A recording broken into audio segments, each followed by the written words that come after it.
We kind of have a mixed message around here. If gold is doing poorly, it's almost better than gold doing well because we can get it on sale. Well, let's add another layer to that.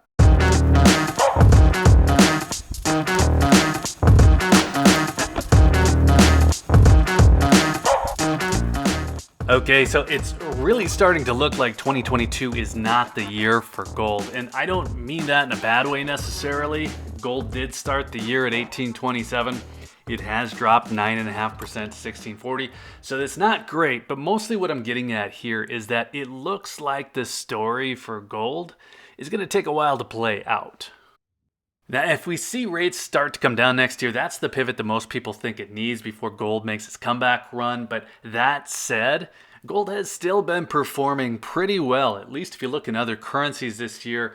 All things considered, if we look at Australian dollars, where gold is up 4.5% year to date, it's up 3% in both British pounds and Canadian dollars, and it's more or less flat in euros or rupees. So that story of lagging gold price, it's mostly about strong US dollar performance and then the policies that are driving it. That part's important.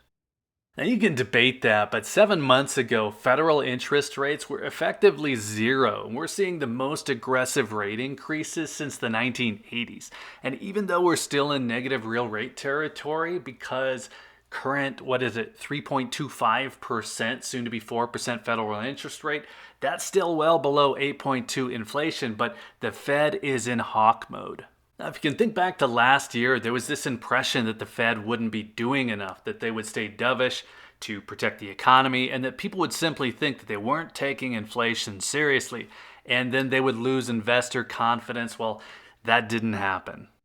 And look, there are some big words in there for someone like me, at least. I'm not an economist, but if you're really concerned about prices for gold, then there are a few things to keep in mind. First, we have the dollar performance, and not much is going to change with gold price until the dollar performance changes, and that's mostly because of the second thing, which is the policy stance that drives that dollar performance.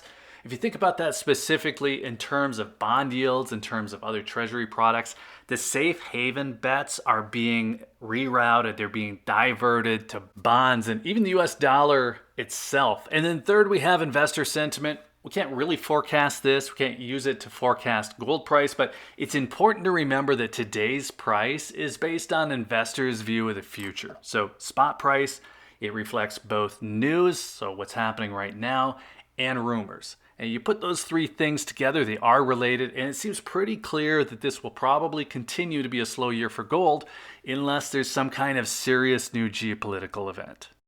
Now, we did see a drop in spot price on Friday, but it wasn't really worth mentioning unless you're into gold as a swing trader. Now, I'm not. I'm into it as a long-term hold. And when I first got started, I was really just looking for an asset that will always be valuable to a lot of people, regardless of daily price fluctuations. And that just always seemed practical to me.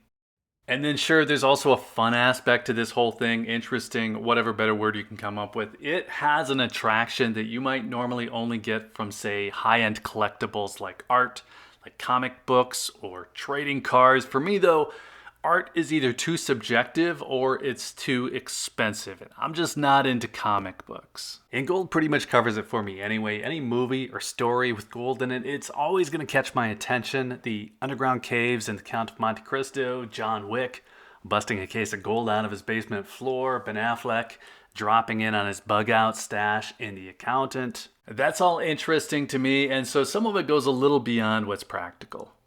Now that said, just having assets available is about as practical as it can get. The Airstream Strongbox in that movie, The Accountant, that was filled with cash, gold bars, rare comics, some cards. I mean, that plan of having a stash like that is really interesting to me. The specifics of the plan, and that's almost the most important part because you can make specific plans for unspecific problems. Now, that movie, it's a little fuzzy in my head. I don't remember all the details, but the plan to have available cash and then other assets, that worked regardless of the specific issue. I won't give you the spoiler of what caused it, but it could have been anything. It could have been a natural disaster, hurricanes, fires, tornadoes, flood.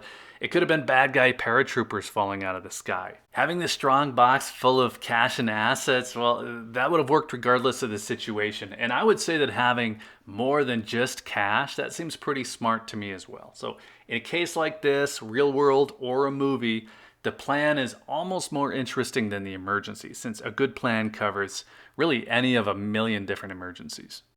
So if we go back to what I said about this not really being the year for gold, well, that's not a bad thing at all. At least not if you're actively working on a plan rather than actively experiencing an emergency. If it's the latter, maybe you're a little late, but this means that you have time to focus on the important part. So that movie, The Accountant, again, I'm a little fuzzy on the details, but I've replayed that scene in the Airstream at least a few times, and that's maybe the best part of the movie, at least to me. The art, the passports, credit cards, guns, cash, gold, comics. He's even got a Confederate wraith in the front. That's pretty solid planning, at least as far as I'm concerned. Now, I'm already priced out by the Renoir hanging in it, but the rest is pretty interesting. And the choices that they made, they demonstrate that idea of redundancy planning really well. Cash and credit cards, gold bars, comics and cards, a motorcycle, obviously a few different ways to play that one out, and then the art. Now, if the movie was more recent, I'm sure they would have also had some cold wallets in there as well, but they really did have the bases covered. Now, the budget version of that bug out Airstream is probably just to have some cash and then some popular gold bullion and some collectibles. Now, I'm heavily influenced by my local gold and silver dealers and then their preferences. Their preferences are for Eagles and Buffaloes. I know I've said that 100 times, but it could have been gold bars. And in Canada, well, it would have been Maple Leafs, might even be here. If you're far enough north, it could be Britannias, Krugs, whatever. But as for collectibles, that's just something I don't know a whole lot about today. It's something that I'm starting to get more interested in. The trick there, at least as I see it, is to identify them early and then pick them up before the price runs away. Pretty obvious. So the spot price of the metals has dropped this year, at least in US dollars, but I haven't really seen the prices on collectibles drop yet. Now, if I was starting out today, I would probably focus on two things. First, I'd focus on a base. Again, for me, that's American Gold Eagles, Buffaloes. Maybe it's even gold bars. It's whatever's popular without a crazy premium, I guess. And right now, today, the premiums on Eagles are pretty high.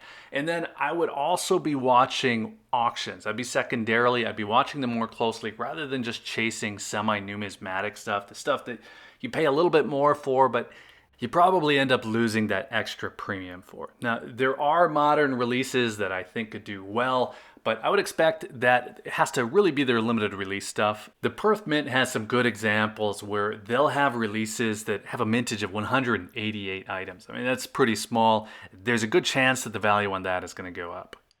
And I'm not an autistic accountant, talking about that movie again, so I have trouble slabbing my coins. I like them out of the slabs, but at some point, I do think that makes some sense. I might even send in my Chinese myths and legends coins all together just to see how they grade.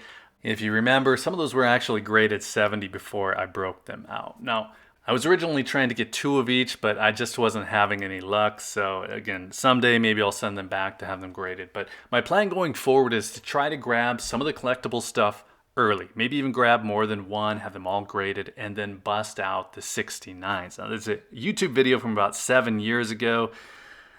I'll drop a link in the description. I forget the name, but he bought 10 American Liberty coins. He sent them all off to have them graded, and then he sold the ones that came back perfect. And the profit from those perfect coins basically paid for a few that he ended up keeping. Now, personally, I would probably do the opposite. I would keep the ones that graded perfect, and then I would sell the ones that didn't. Not that I'd be buying 10 American Liberty coins at $2,700 per coin.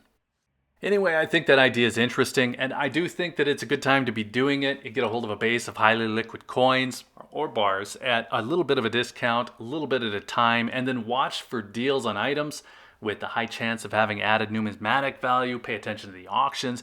It seems smart. Now, don't get me wrong, I would take a rare painting or even a rare comic book, but coins, for me, they're a little easier to get a hold of since I'm already constantly watching those releases. And the auctions are still relatively new to me, but let me know if you're interested in that side of things. I can't seem to win much, but I have a few things to show for it. I am going to start aiming a little bit higher, and maybe at the kinds of things that I would never crack out of a slab, so not really my specialty, and I will take tips if you have them.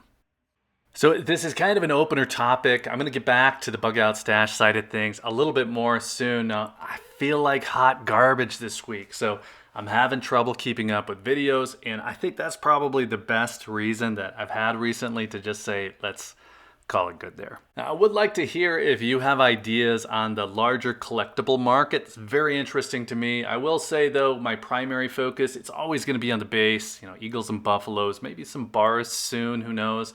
But let us know what you're up to, again, particularly if you have those tips. Let us know if you've been buying gold like it's on sale. And then while you're in the comments, be sure to hit that like button. If you found any of this interesting, be sure to subscribe with notifications turned on if you want to see more on the topic. And if you're still here, thanks again for watching. I always appreciate your time. Take care.